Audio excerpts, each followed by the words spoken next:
सल्तनत युग की अनमोल धरोहर है खिड़की मस्जिद। दिल्ली को विश्व के पुराने शहरों में से एक माना जाता है।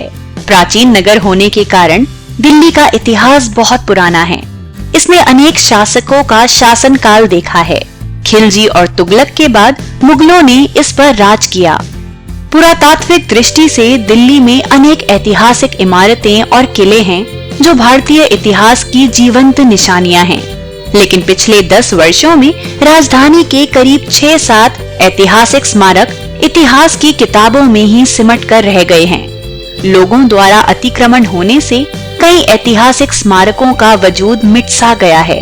उन्हीं ऐतिहासिक स्मारक में से एक है खिड़की मस्जिद, जो कि अब एक संरक्षित ऐतिहासिक स्मारक है। इतिहास। खिड़की मस्जिद खिड़की गांव के अंदर बनी हुई दिल्ली की सबसे पुरानी मस्जिदों में से एक है। मस्जिद का निर्माण फिरोज शाह तुगलक के प्रधानमंत्री खाने जहान जुनैन शाह ने वर्ष 1351 से 1388 के बीच में करवाया था। मस्जिद के अंदर बनी खूबसूरत खिड़कियों के कारण इसका नाम खिड़की मस्जिद पड़ा। ये मस्जिद उत्तरी भारत में बंद मस्जिद का इकलौता उदाहरण है। वास्तुकला। मुगल कालीन स्थापत्य वास्तुकला भारतीय संस्कृति के इतिहास का एक महत्वपूर्ण हिस्सा है, जो इस मस्जिद की बनावट में भी नजर आता है। ये मस्जिद 2 मंजिला है। मस्जिद के चारों कोनों पर बुर्ज बने हैं, जो मस्जिद को किले का रूप देते हैं।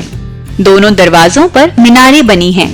पुराने समय में पूर्वी द्वार से प्रवेश किया जाता था, लेकिन अब दक्षिण द्वार पर्यटकों और श्रद्धालुओं के लिए खुला रहता है।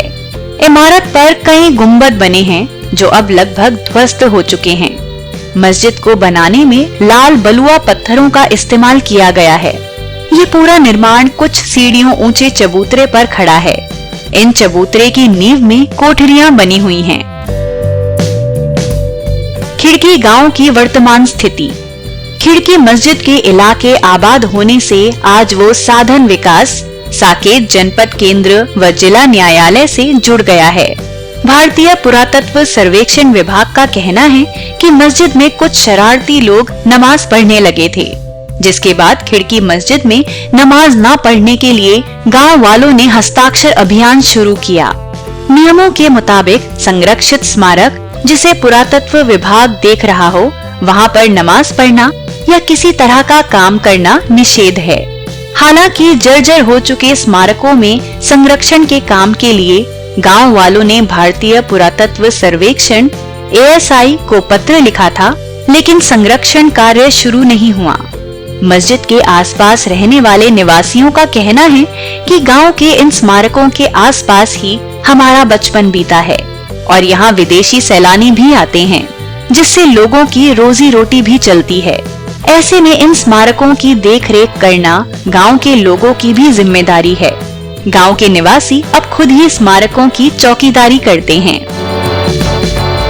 अगर आपको ये वीडियो पसंद आया तो इसे शेयर करें और सब्सक्राइब करें हमारा YouTube चैनल।